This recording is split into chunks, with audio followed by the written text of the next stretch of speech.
¿Cómo están todos? ¿Cómo pasar Rosh Hashanah? Bueno, espero que bien. Y ahora los 10 días de Teshuvá entre Rosh Hashanah y Kippur.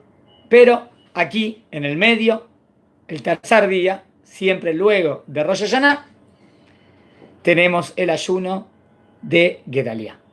¿Vamos a estudiar un poquito lo que tiene que ver con este ayuno? Vamos a comenzar.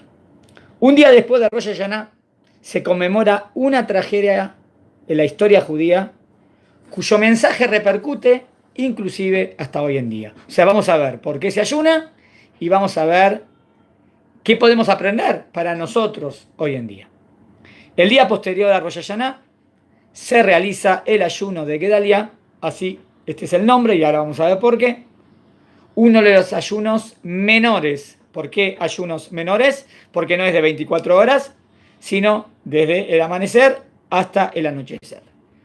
Uno de los ayunos menores del calendario judío, y este ayuno comienza temprano en la mañana con el alba y termina al anochecer.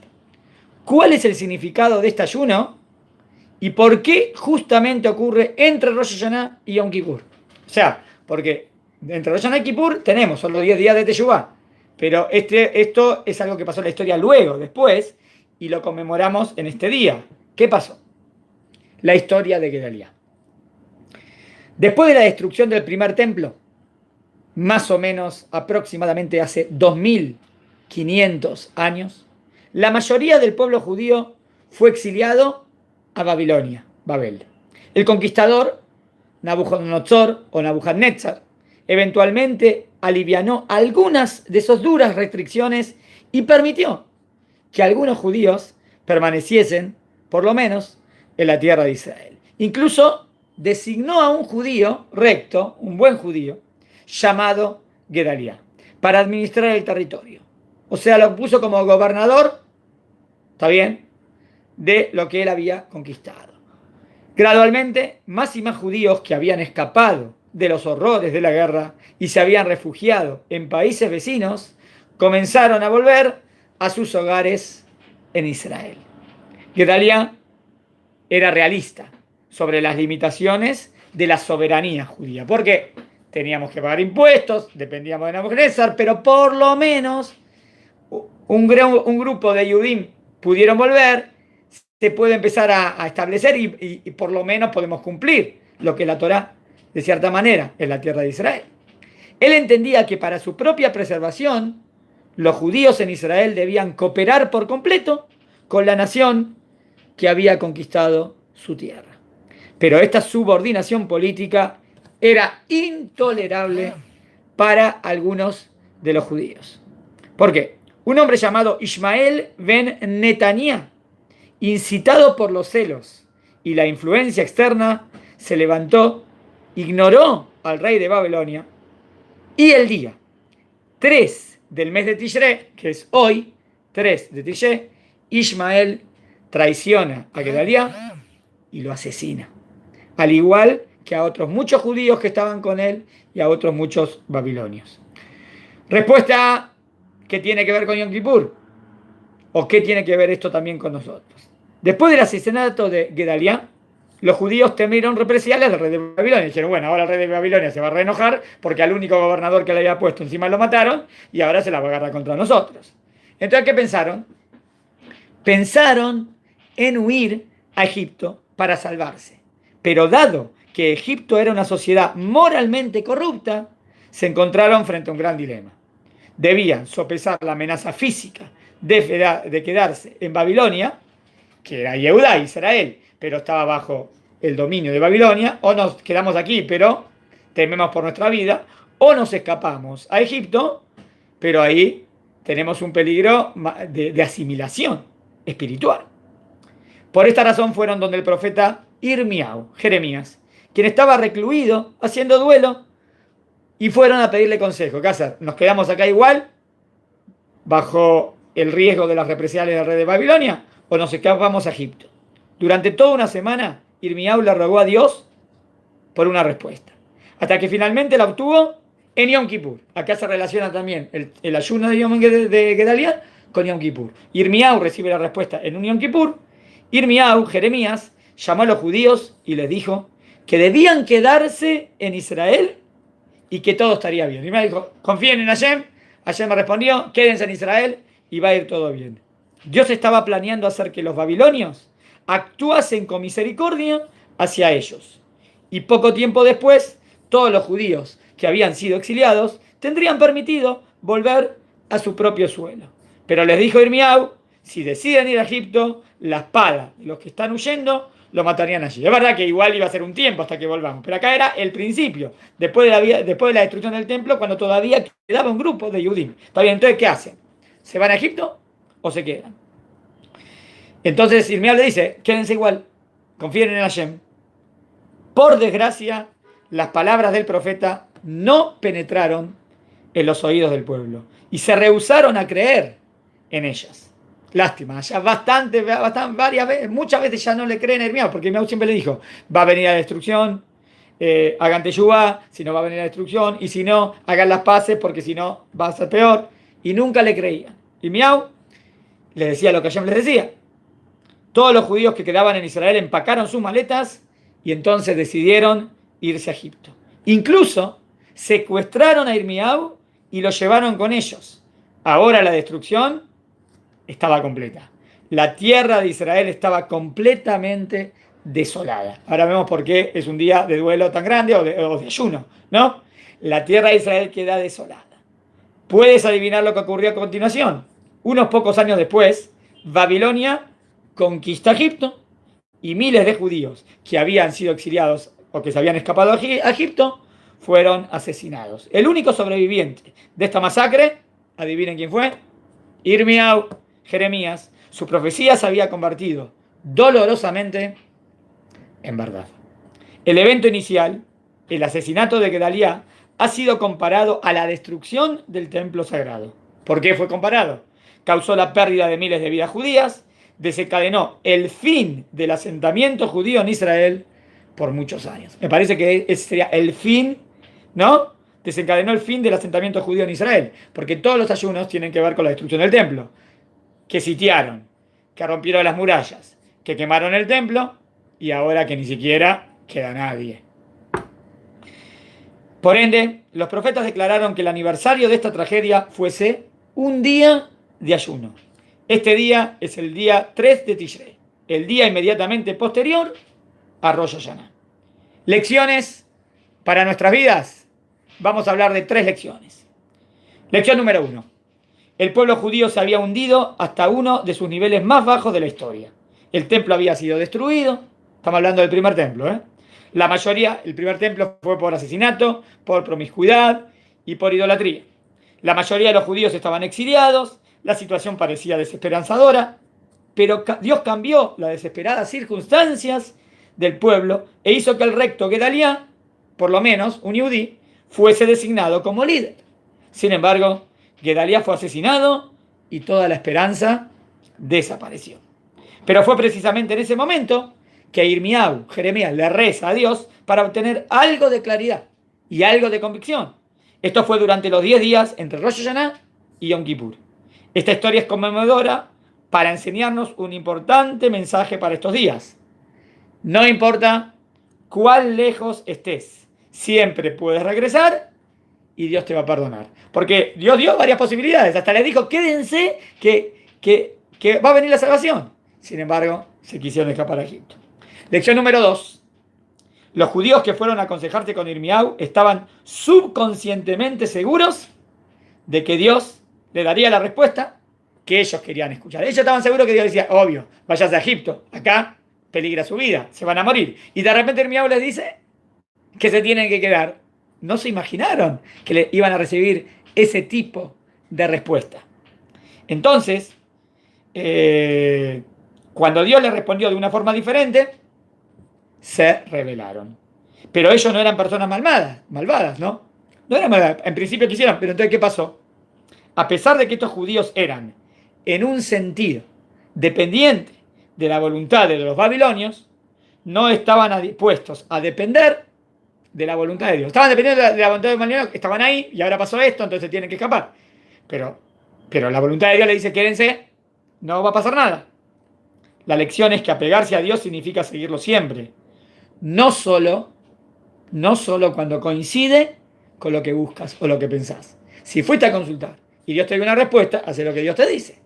Si fuese que no tenías un profeta y no tenés idea, entiendo. Sería lógico que uno diga, mira, tengo que salvar mi vida, me voy.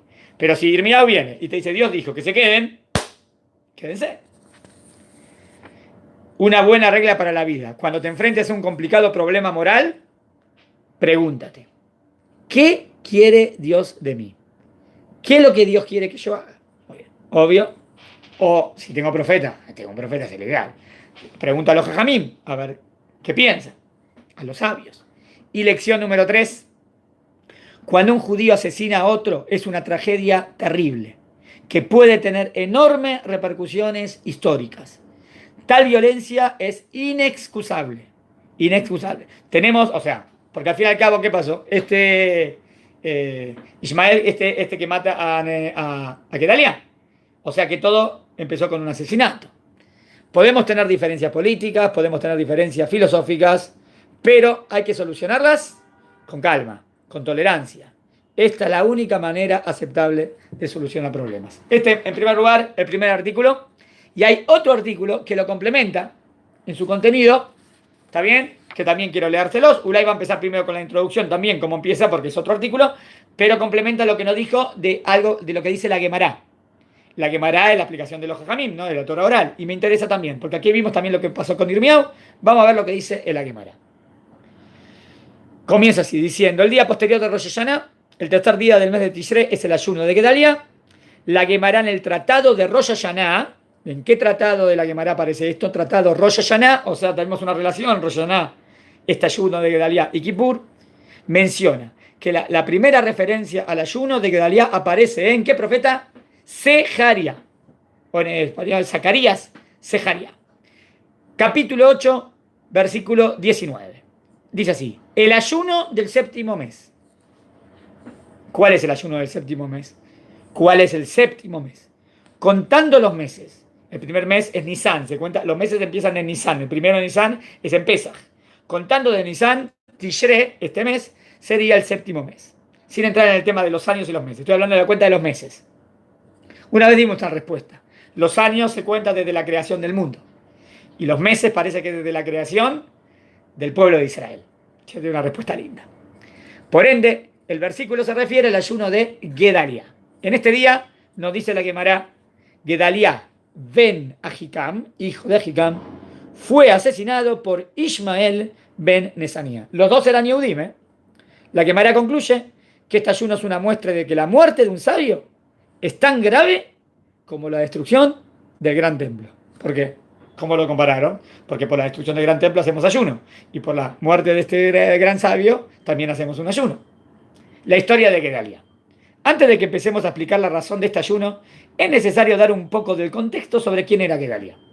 Nuestro personaje aparece en Irmiau, Jeremías, capítulo 40, y también en Melahim Bet, en Reyes 2, capítulo 25. Leyendo estos capítulos, uno aprende sobre Gedalia lo siguiente. Resumen. Una vez que Nabucodonosor o Nabucodonosor había destruido el gran templo, la nación de Israel fue exiliada a Babilonia.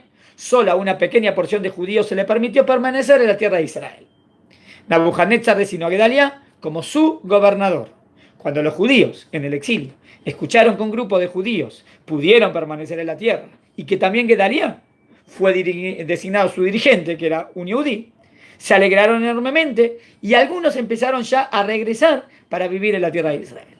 Ello despertó el recelo del rey Balis, el rey de Amón, que era la nación que limitaba con Israel, continua Israel, que no deseaba ver al pueblo judío unido. De repente hay un poco de esperanza, después de la destrucción ya está, y de repente enseguida puede haber esperanza. No le gustó al rey de Amón.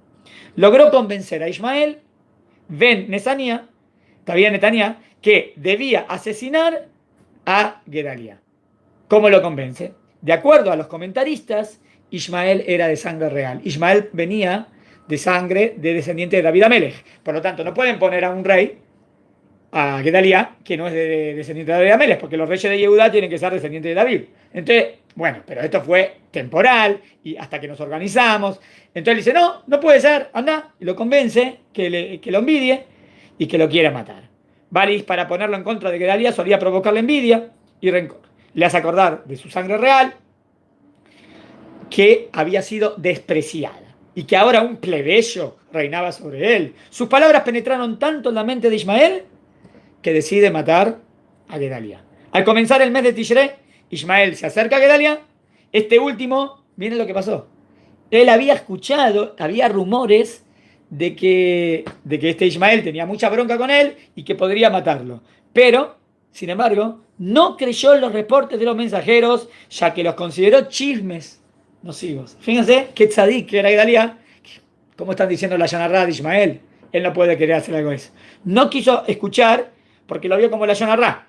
Aquí es una pregunta, ¿no? Para analizar, ¿no? Porque por un lado está prohibido escuchar la Yonará. Prohibido. Pero por el otro lado te están diciendo, cuidado que esta persona te quiere matar. Entonces no tengo que escuchar. ¿Entienden? Aquí estoy pasando por la prohibición de escuchar mal, hablar mal del prójimo. Si me están diciendo que esa persona es un asesino, no es tan así que no puedo escuchar. Tengo que tomar. Puedo decir, bueno, no quiero desconfiar de un yudí, pero tengo que tomar precauciones. ¿Sí? Es obligación tomar precauciones. Como si una persona es un estafador y ahora esta persona dice, ¿me podés dar recomendaciones de él? ¿Puedo hacer un negocio con él? Entonces, ¿sabes qué? No voy a decir la Yonará, no digo nada. Sí, pero si no le digo nada, lo va a embaucar y le va a robar. Entonces ahí no es la Yonará. Ahí a veces sí tengo que avisar. Bueno, en este caso, esa persona iba. Entonces, ahí se. Por ello mismo, el gobernador, miren, no los escuchó y lo trató con mucho respeto y hospitalidad al noble. Sin embargo, Ismael continuó con su plan y en el momento en que vio propicio, él y sus hombres deciden matar a Gedalía. Los judíos que habitaban Israel, cuando ocurrió el evento, sufrieron la venganza de Nabucodonosor, que enseguida Nabucodonosor va a querer tener venganza, quien observó el hecho como una afrenta a su autoridad y se vieron obligados a migrar hacia Egipto. Acá lo explicó un todo de manera, porque nosotros dijimos que ellos preguntaron y al final se fueron a Egipto. Bueno, pero el poco grupo que a lo mejor, o después, si quedaba alguien, igual viene Nabucodonosor, sí, se enojó muchísimo porque habían matado a su gobernador. Habría que ver si esto se complementa, habría que ver si son dos posibilidades. La tierra de Israel entonces quedó desolada de judíos, por lo cual fue un día de gran tragedia que quedó instituido como un día de ayuno. Se podría decir que el ayuno es por la tragedia de que de aquí en más no quedan o no van a quedar Yehudim en la tierra de Israel. No digo que siempre no quedó un puñado o poquito, siempre alguno había, pero desencadenó el exilio total. Significado del ayuno según la Gemara. Miren lo que dice la Gemara. Ahora, que ya explicamos quién era Gedalía, regresemos a la sabiduría de la Gemara. La Gemara afirma que el ayuno en este día nos enseña que la muerte de un justo es comparable a la destrucción del gran templo. Eso implicaría que así como hacemos ciertos ayunos para recordar la destrucción del templo, también deberíamos hacer ayunos en memoria de grandes sabios. Sin embargo, esta afirmación requiere de una pregunta. Ha habido cantidades enormes de hombres justos y sabios que han fallecido a lo largo de la historia. Es probable que podamos rastrear la muerte de un gran hombre todos los días del año. La verdad que podría ser que siempre, en algún día del año, algún sabio a lo mejor en alguna punta del mundo falleció. Y que entonces tendríamos que hacer ayunos todos los días. Y no hacemos ayunos todos los días. Entonces, ¿por qué me lo compara? Que la muerte de un gran sabio, como la destrucción del templo, y por eso hacemos ayunos. ¿Por qué entonces no ayunamos todas las semanas, por ejemplo? El Maharsha, un gran sabio, quien también hace la pregunta, contesta: ayunamos en este día no solo porque Gedalía haya muerto, sino por las consecuencias tan nefastas que trajo la muerte. Es cierto que su muerte fue una tragedia, puesto que era un hombre recto. Sin embargo, el ayuno se hace porque los judíos se vieron forzados a abandonar la tierra de Israel. Creo que estamos de acuerdo. Ese es el punto central. Es verdad que la Gemara trae, mirá la tragedia de la muerte de un sabio, pero el punto es que eso desencadenó un montón de un pecado trae otro pecado, y al final desencadenó que abandonemos la tierra de Israel. Sabemos que la muerte de un hombre justo es comparable con la tragedia de la destrucción del templo, porque el versículo de Sejaría menciona el ayuno de Gedalía junto con los otros ayunos que conmemoran la destrucción del templo. Sin embargo, no podemos ayunar todos los días que un hombre justo muere, dado que terminaríamos ayunando a diario. El Maharsha continúa con sus enseñanzas y nos explica los aprendizajes que podemos obtener si analizamos los eventos de este día con cuidado. Él dice, presten atención, no es casualidad que esto cayó entre Rosh Hashanah y Kippur. El asesinato sucedió en los días intermedios entre Rosh Hashanah y Yom Kippur, el tiempo más sagrado del año. Ismael debió haberse acordado qué época del año era. Es verdad que lo que está pensando hacer es una tragedia, pero más y más que Rosh Hashanah y Kippur. No tendría que estar más, yo qué sé, con empatía, emocionado, es tiempos de Teshuvá, tengo que mejorar. Y él está pensando más, ¿qué tal? O sea, Rosh Hashanah y Kippur para esta persona, nada. Pensar en lo que estaba por hacer y en vez de asesinar a Gedaliah, debió de haberse arrepentido. Hoy todos sabemos que aquello no ocurrió. Ismael no solo mató a una persona, sino mató a un justo y le causó a Israel una tragedia tan grande que hasta la fecha la seguimos sintiendo. Después de 2 días en que la nación entera de Israel rezó por un buen año y rezamos por larga vida, sufrimos una gran caída. Por ello, debemos realmente usar este día, hoy, para pensar, para preocuparnos por nuestra devoción hacia Dios. Debemos enfocar nuestras plegarias, pedirle compasión a Dios, a Kadosh Baruj Hu. No sentimos tan seguros, no sentirnos tan seguros de los rezos que hicimos el día anterior, Rosh Hashanah. Es verdad que uno tiene que ser optimista. Rezaste, que seamos escritos en el libro de la vida y tenemos que besar ya no va a ir en el juicio, pero este día que es ayuno enseguida y justo Rosh Hashanah también te hace pensar, ¿no? El tema del temor a Dios, obvio. Los rezos que hicimos el día anterior, Rosh Hashanah. Y pedirle a Dios que nos levante del abismo al que hemos caído tras nuestros errores y que nos dé un año de vida bueno para la nación. Podemos decir que hoy, si ayer Rosh Hashanah y Kippur era para toda la nación, pero individual, porque cada yudí pide perdón por los pecados que hizo, hoy sería algo más nacional, porque después de todo eso se destruyó el templo y no que toda la mayoría de los judíos salieron de Israel. Es algo más nacional. O sea, una teshuvá más nacional. O sea, aprovechemos este día, como todos estos días, para hacer mucha teshuvá y Bezrat Hashem tengamos construido el Bet HaMikdash prontamente, que en Yom Kippur se nos perdonen todos nuestros pecados, que seamos inscriptos en el libro de la vida. Y bueno, les mando saludos a todo el grupo. Hoy a la noche, si Dios quiere, de Israel, 8:30, vamos a seguir estudiando. Habíamos empezado el tema de Matrix, que veo que no puedo enfocar, porque si enfoco la película, YouTube hace yuk y no. Entonces, vamos a analizar los diálogos, que eso sí lo podemos grabar, porque no nos van a ir, y vamos a ver cosas interesantes que se puede sacar de esa película. Bueno, Tzom Kal, un ayuno liviano, y Tzom Yail, más importante que sea un ayuno beneficioso, con Teshuvah.